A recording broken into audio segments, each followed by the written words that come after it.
자, 근데 흑암마귀 사탄이 어떻게 우리를 주관하냐면은 주관하는 그 속성이 세 개가 있는데, 첫째는 자체 주관이 있다는 거예요. 자체 주관은 스스로가 주관을 받는다는 거예요. 스스로가 주관을 받는 것이 결국 이유 없는 우울증, 이유 없는 정신병, 또는 이유 없는 낙심, 자포자기, 나는 안 돼, 끊임없는 이런 자포자기 하는 생각들, 부정적인 생각들, 이런 생각들을 계속해서 우리 스스로가 가지게끔 한다는 거죠. 그렇게 흑암이 역사하는 게 있고요. 그 다음 단계는 조금 더 단계가 높아지면 이제는 자체 주관에서 간접 주관.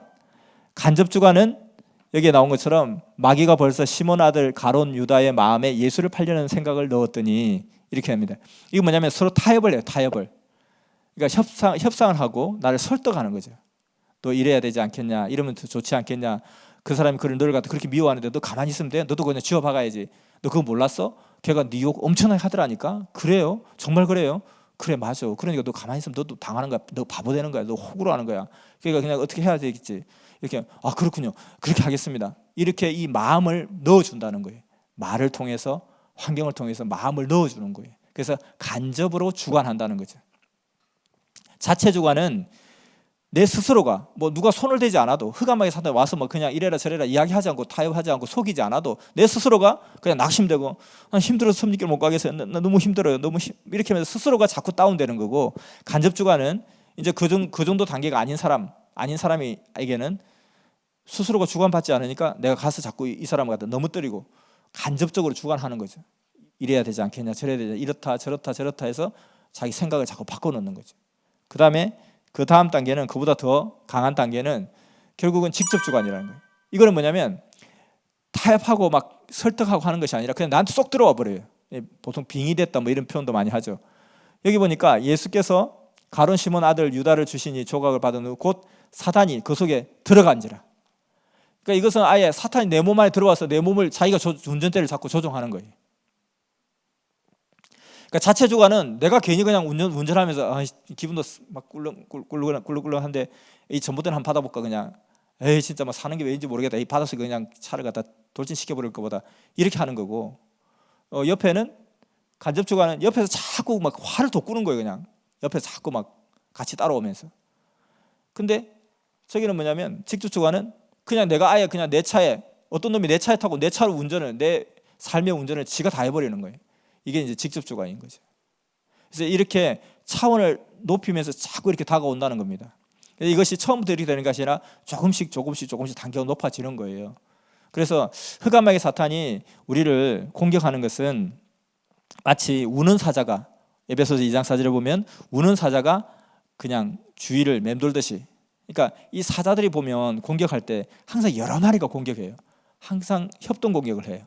왜냐하면 그 밀림에는 사자보다 훨씬 더 힘이 세고 훨씬 더 덩치 큰 동물들이 많이 있어요. 무조건 다 이기는 존재가 아니란 말입니다. 근데 항상 이 협공 작전을 펴요. 근데 여기 보니까 마리 또는 들소가 한 40-50마리가 뭉쳐져 있는 거예요. 그러면은 그 주변을 계속 5-6마리가 돌면서 계속 어르릉 막 하면서 이렇게 막 겁을 줘요. 이렇게 흑암마귀 사탄이 우리를 그렇게 노려보고 있다는 거죠. 그렇게 겁을 주다가 이 중에 보면 하나가 좀 멍한 애가 하나 있어요. 정신 못 차리고 멍하고 있던 애가 그냥 자기도 모르게 이탈해가지고 이렇게 혼자서 나는 그냥 일로 가고 싶어 하고 혼자 떨어진 놈이 있으면 가서 확 그 하나 잡아먹죠. 그리고 또 하나가 이렇게 계속 돌면서 그러다 보면 거기서 막 못 참고 겁이 나가지고 에라 모르겠다 뛰어가는 놈이 있어요. 여기 있다가 죽겠다 싶어가지고. 그러면 이제 그 하나가 이제 그대로 잡혀먹죠. 그래서 흑암마귀는 항상 우리 주변에서 우리의 틈을 노리면서 우리를 돌아보고 있다, 이렇게 이야기를 했죠. 그래서 항상 흑암마귀 사탄의 그 노리는 수를 우리가 잘 알아야 되겠습니다. 그렇게 그 다음 단계 자꾸 이렇게 차원을 높이면서 자꾸 다가오는 거죠. 그래서 흑암마귀 사탄이 우리에게 들어올 때는 마치 뜨거운 목욕탕에 가서 우리 몸이 들어갈 때 서서히 들어가지 갑자기 붕덩 이렇게 들어가지 않잖아요. 그러니까 못 느낄 정도로 우리의 생활과 몸이 그대로 적응이 될 정도로 천천히 처음에는 마음에 우울한 마음을 막 줘요. 그냥 짜증나고 막 그냥 힘든 마음을 자꾸 줘요. 내가 왜 이런지 모르겠다고. 그러다 보면 자꾸 들어와가지고 야, 너가 이러니까 그렇잖아. 네가 사람들이 너를 인정해 주지 않으니까 너가 짜증날 수밖에 없어. 나라도 그럴 것 같아. 사람들이 왜 그런지 몰라? 지금 왜 그런데 도대체? 내가 또 들어보니까 걔는 너보고 그렇게 이야기하더라. 이러면서 그냥 분노하는 마음이 생기고 대적하는 마음이 생기고 에이 들어온 이 교회 안 나와 나 에이 내 섬에서 싫어 다 싫어 하고 이렇게 또 자꾸 멀어지게 간접주관을 하죠. 그렇게 간접주관이 심해지면 이제 아예 잘됐다. 요거 이제 완전히 이제 막 그냥 내가 마음껏 주관하겠구나. 이제 그렇게 되면 그다음부터는 이제 타협이고 뭐가 없어요. 그냥 들어와서 자기가 다 해버려요. 그러니까 이제 제정신이 아니게 된 거죠. 자기가 무슨 짓을 하는지도 모르고 막 그 짓을 하고 있는 거예요.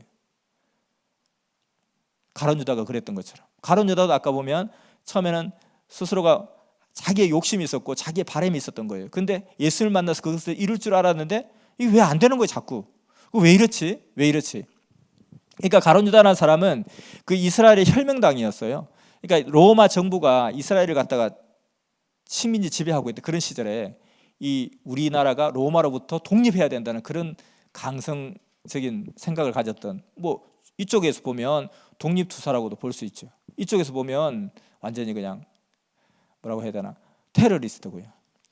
근데 그 예수라는 한 분을 만났을 때 이분을 중심으로 우리 민족이 단합하면 막강한 힘을 가지고 이 침략자 로마를 대항할 수 있겠구나라고 나름 생각하고 갔는데, 그 예수님의 삶을 가만히 보면 그냥 그렇게 막 로마를 뒤집어 엎고 막 그냥 그런 게 아니라, 뭐 오른밤 때리면 왼밤도 내주라 그러고, 아니 오른밤 때리면 그냥 가서 그냥 뭐 주먹으로 그냥 너는 뺨 맞으면 뭐 주먹으로 쥐어 패야지, 이런 생각이었는데 예수님 생각과 자기의 생각이 너무 달랐던 거예요. 그러다 보니까 자꾸 이게 맞나 이런 생각이 막 들기 시작하는 거예요. 그러다 보니까 이제 허감박이 사다 요거 걸렸구나, 요거 좀 조짐이 보이네, 야 공격해, 집중 공격해, 얘는 걸렸어 하고 계속 들어와서 이제 이렇게 타협을 하는 거죠. 야 그렇지 않냐, 이래가지고 뭐가 되겠냐. 그리고 좀 세상에 예수님 지금 막 우리 막 사람들 막 모아가지고 이 이방인들 저 로마를 갖다가 막 박살내고 막 불바다 만들고 막 그래야 되는데, 뭐냐 도대체 맨날 세리 창기들하고 같이 어우러지고 이거 뭐 이러면 되겠냐, 이런 생각 자꾸 주죠. 그러다 나중에는 아예 자꾸 동화되니까 흑암마귀 사탄이 싹 그냥 들어와 버려가지고 자기 몸을 쓰고, 사실은 자기의 생각과 의지는 다 사라지고 흑암마귀 사탄의 몸이 되어가지고 그대로 사용되어 버리는 거예요. 그리고 나서 나중에 사고를 다 치고 나니까 다시 제정신이 싹 돌아오게 해주죠. 그러니까 이제는 견딜 수가 없는 거예요. 그 제정신 아닌 상태에서 그냥 미친 듯이 살면 되는데 제정신이 딱 돌아오니까 자기 스스로 죽어버리죠. 그래서 완전 다 아웃시키려고 하는 것이 흑암의 작전이라는 것입니다. 이런 작전을 오늘도 우리 가운데 계속 하고 있는 거죠. 그래서 이 사탄이 이제 이런 스타일인데 구체적으로 어떤 전략을 쓰느냐, 사람을 통해서 항상 역사해요. 사람을 통해서 항상 사람을 통해서 흑암은 우리 가운데 역사를 한다, 이것을 생각해야 됩니다. 그 다음에는 항상 은혜를 받았을 때, 내가 막 감동이 있을 때 은혜 뒤에 항상 힘든 일이 생길 수 있어요. 내가 너무 좋은 거예요. 내가 돈이 많이 생겼어요. 그러면 결국은 강도들이 나를 더 노리게 되는 것처럼 은혜 받았을 때 그 뒤에 또 강하게 다시 또 도전을 합니다. 왜냐하면 계속 은혜 받은 상태에서 계속 그렇게 나가면 완전히 자기 주관권에서 벗어나 버리고, 그러니까 그래서 더 강력하게 막는 거죠. 얘가 지금 완전히 정신이 막 굉장히 막 뜨거워졌네, 이거 지금 빨리 끄자, 빨리 불을 끄자 하고 달려들 수밖에 없죠. 자, 그리고 말씀을 전하고 들을 때, 기도할 때 집중하지 못하게 한다. 일단 하나님과 더 가까이 나가고 하나님과 더 일체되고 제정신 차리고 하려고 하면 무조건 막아서야 되는 거겠죠. 자, 그리고 흑암마귀 사탄이 항상 공격할 때 주로 쓰는 방법 중에 하나가 이성을 통해서 공격을 많이 하더라. 어떤 나라, 어떤 기업, 어떤 제국들이 다 무너질 때 콩가루 집안이 됐다 하고 막 이게 나라냐 이럴 때는 다 보면 이성문란이 항상 존재하고 있습니다. 어떤 가문, 어떤 가정, 어떤 나라도 그 마지막 패망의 길에는 항상 이성문란이 다 있어요. 우리나라도 그랬고 또 뭐 중국, 유럽 어느 나라도 없이 다 이게 만연해요. 그 어느 가정이 패가 망신했다 할 때 항상 이게 다 들어가 있어요. 왜냐하면 이성을 통해서, 그래서 하나님 흑암마귀 사탄이 제일 처음에 에덴 동산에서부터 그 노하우가 있기 때문에 이것은 최고의 노하우를 가지고 있다는 거예요. 이성을 통해서 내가 파멸시키는 것. 이거는 흑암이 제일 즐겨 쓰는 수법인 동시에 가장 우리 가운데 그 전적이 안 좋은, 우리 인간들이 흑암과의 싸움에서 가장 많이 졌던 그 술책, 그 기술, 말려들었던 기술, 이성에 관한 것, 이것이 너무너무 많습니다, 사실. 자, 그리고 흑암마귀 사탄은 모르는 사람을 제일 속이기 쉽다는 거예요. 아는 사람은 속이기 어렵죠. 그러니까 무지가 죄가 될 수 있다. 모르면은 얼마든지 당할 수 있다. 그래서 고린도전서 2장 8절에 보면 결국은 예수님을 죽인 자가 누구냐? 예수님을 기다리는 자가 예수님을 죽였다는 거예요. 근데 기다려놓고 왜 죽였지? 몰랐으니까 죽였죠. 이것이 너무 억울한 일이라는 거예요. 그러니까 예수님을 죽인 사람은 하나님을 안 믿는 사람이 죽인 게 아니라 하나님을 믿는 사람이 죽였다는 거죠. 하나님을 믿는 사람이니까 우리 하나님을 저렇게 욕되게 하는 저놈을 가만 냅둘 수 없네? 그래서 죽인 거예요. 그러니까 이 지구촌에서 가장 억울한 죽음을 당한 분이 예수님이라는 거죠. 가장 그 가슴 아픈 억울한 일이 바로 예수님이 죽었다는 거죠. 만약에 유대인들이 불교인이었다면 아이고 저 젊은 청년이 정신이 나갔구나, 저 젊은 청년이 미쳤구나, 불쌍하다 하면서 오히려 긍휼이익을 줬을 거예요. 근데 우리가 하나님을 얼마나 사랑하는데 저놈이 하나님을 욕되게 하고 하나님을 욕먹게 하네? 우리가 견딜 수 없다, 저놈은 살려둘 수 없다 하고 죽인 것이고, 지금 2000년 지난 지금도 예수를 부인하고 있는 것이 유대교잖아요. 그래서 무지가 흑암하게 사탄이 틈타기 좋은 가장 발판이 될 수 있다. 그래서 무지하면 안 되겠다, 알아야 되겠다. 그래서 이 시대도 마찬가지죠.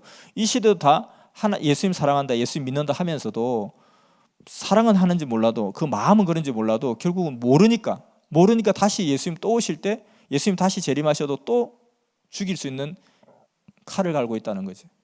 그 어느 기독교인이 어느 교회 다니는 사람이 어느 목사 장로가 내가 예수님 다시 오면 내가 예수님을 죽이는데 앞장설 거야 이렇게 생각하는 사람 누가 있겠어요? 그래서 나는 절대 그럴 일이 없다 하지만 2000년 전으로 돌아가 보면 어느 제사장한테 어느 유대교인한테 만약에 지금 우리가 그토록 4000년 동안 기다린 메시아가 곧 오실 건데 메시아가 왔을 때 제사장님이 그 메시아를 몰라보고 메시아를 갖다가 죽이면 어떻게 합니까? 라고 한다면 미친놈이 다 있나? 그게 말이 되냐 이놈아. 내가 하룻밤 자고 나니까 여자가 되고 또 하룻밤 자고 남자가 되고 하룻밤 자고 나니까 할아버지 되고 하룻밤 자고 나니까 애가 되고 그런 일이 일어나도 내가 메시아를 죽인 일이 있겠냐 이놈아. 이렇게 했겠죠. 근데 한 명의 예외도 없이 다 예수님을 죽였다는 거예요. 전부 다. 그것도 심지어는 로마 총독인 빌라도 총독이 예수님 안 죽이려고, 왜냐하면 그가 사법권을 가지고 있으니까 그가 판결을 해야 죽일 수 있는데 유대인들을 죽일 수가 없잖아요. 식민지 백성이니까. 근데 그 빌라도 총독조차도 죽이지 않으려고 그냥 이를 쓰고 이런 수 저런 수를 다 쓰는데 불구하고 안 그러면 우리가 폭동을 일으켜서 당신 쫓아낼 거라고 할 정도로 그 위협을 가하면서 예수를 죽이라고 그렇게까지 했던 것은 어찌 그런 일이 일어날 수 있을까? 그러면 지금도 그런 일이 일어날 수 있다. 정말 예수님이 다시 오셔도 예수님을 믿는 자가 예수님을 잡아 죽일 수도 있다. 그러면 2000년 전에는 왜 그랬을까? 몰랐기 때문에 그랬지 않느냐? 모르니까 그런 사탄의 몸이 되어서 그 짓을 하는 거예요. 가장 하나님을 사랑하는 자가 사탄의 몸이 되어서 가장 하나님을 대적하는 그런 일을 하게 되더라. 그런데 이 시대도 마찬가지로 모르면 안 된다는 거예요. 그래서 교회만 나간다고 다가 아니라 알아야 된다는 거예요. 그래서 알지 않으면 무지하면 무지가 곧 죄가 되고 흑암마귀 사탄의 발판이 될 수 있다라는 것이죠. 그리고 흑암마귀 사탄은 가인 성격을 타고 들어온다. 교만, 시기 질투, 소외감, 자기 주관, 자기 중심, 자기 고집 이런 것을 통해서 흑암마귀 사탄이 들어오죠. 자기 고집 센 사람이죠. 자기 주관 센 사람. 뭐 하나님 믿으면 내 주먹을 믿으라. 뭐 나는 열심히 하는 것을 믿는다. 이런 사람도 있잖아요. 근데 뭐 열심히 교회 가면 착하게 살아라, 부지런히 살아라, 열심히 살아라 다 그 말 아닙니까? 절에 가도 부지런히 살아라, 착하게 살아라 똑같은 말 아니에요? 이슬람 간다고 해서 못되게 살아라 하겠어요? 어느 종교 가서 못되게 살아라, 사람 때리며 살아라 이런 데가 어디 있어요? 다 똑같지 뭐. 종교는 다 똑같아. 결국 다 그 말이 그 말 아니야? 굉장히 똑똑한 척을 이야기하잖아요. 그리고 그냥 하나님 믿는 사람들은 나약한 사람, 그냥 자신이 없어서 하나님 의지하는 사람, 그냥 뭐 조금 해놓고 덕 보려고 한 사람, 아주 그냥 놀부심보 있는 사람, 뭐 그냥 공짜 심리가 있는 사람 이렇게 생각하면서 사람이 말이죠, 노력을 해야지, 수고를 해야지 하고 내 주먹을 믿어라 하고 막 이렇게 하는 사람이 있어요. 그게 흑암마귀 사탄한테 제대로 속은 사람이고 제대로 지금 걸려든 사람인 거예요. 그래서 절대로 자기 주관, 자기 생각, 자기 고집 내세우면 안 된다는 거예요. 내가 생각하는 게 이제 틀렸을 수도 있다는 거예요. 뭐 착하게 산다고요? 뭐가 착하게 사는 건데요 도대체? 한번 생각해 보세요. 400년 전에 이순신 장군은요, 우리한테는 민족의 영웅이었죠. 근데 내가 일본 사람이었다 생각해 보세요. 우리 오빠도 죽었고 저놈 때문에, 우리 아빠도 죽었고 우리 할아버지도 죽었고 우리 삼촌도 죽었고 완전 살인마인 거예요. 살인 마귀 개수인 거예요. 저런 살인마가 어디 있어요? 우리 조금만 돌아보면 바로 바다 건너오면 와, 우리 지금도 우리 최고의 성웅이 이순신이잖아요. 근데 여기서 보면 우리 가족을 다 몰살시킨 진짜 처죽일 놈이죠. 뭐가 착한 건데 도대체? 뭐가 부지런한 것인지. 부지런한 것은 성경 말씀에는 할 일을 하는 것이 부지런한 것이고 할 일을 하지 않는 것이 게으른 것이다. 무조건 일을 했어요. 일로 가야 되는데 자기 죽으라고 이 일을 갔어요. 그거는 멍청하고 미련한 것이, 이게 부지런한 것이 아니라는 거예요. 무엇이 할 일인지를 알아요. 무엇을 할 일인지 알고 그 할 일을 해야 부지런한 건데 일만 열심히 했다고 그 부지런한 것인가? 할 일을 하지 않은 것이 게으른 것이다. 가만히 논다고 해서 게으른 것이 아니라 지금 놀 때다 하면 노는 것이 부지런한 거고, 지금은 잘 때다 하면 자는 것이 부지런한 것이고. 우리도 어떤 사람을 볼 때 그러잖아요. 집 날라주라 하면 넌 제발 너는 하지 마. 너는 가만히 있는 게 도와주는 거야. 가만히 그래도 어떻게 가만히 있냐고 뭐 도와줘야죠 하고 쨍 깨고 또 도와줘야 하고 벙 깨고 다 깨고. 그러니까 그 사람은 가만히 있는 게 제일 열심히 하는 거예요. 근데 우리가 도대체 그걸 모른다는 거예요. 그냥 뭐 부지런히 열심히 살면 되지 뭐 교회 왜 가? 하나님 왜 믿어? 하나님 한번 믿어보라는 거예요. 하나님 말씀 한번 들어보라는 거 어떤 건지. 그래서 이렇게 자기 주관, 자기 교만, 자기 자신감에 충만하면 흑암에게 사탄이 마음껏 무지를 통해서 들어쓰실 수 있는 그런 틀이 되는 것입니다.